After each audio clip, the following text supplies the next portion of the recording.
Ayaw na gumana ng solar street lamp natin. Eto, bumili tayo sa online shop ng control panel. Merong libreng remote, tapos merong instruction manual. So, testing natin, palitan natin. Madali lang naman to. Sundan nyo lang to, negative, positive, battery, LED, and then solar panel.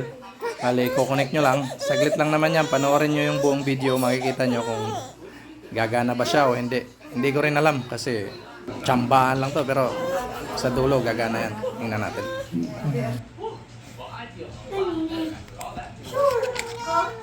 Bago yung dilan. So, kinat na natin dito yung battery.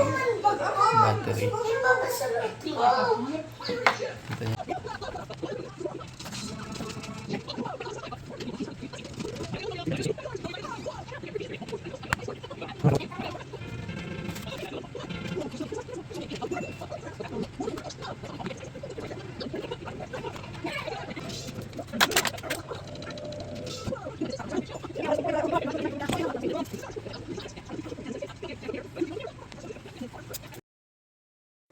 Eto na, so kinakabit na natin yung final connection. Ayan, tapos na. Testingin na natin.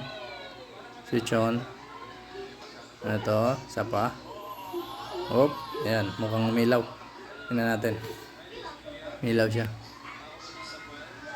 Wow. Ayan, so gumana. Okay yung order natin sa online. Control panel lang pag may sira yung solar street lamp natin. Ayan. Saglit lang naman palitan.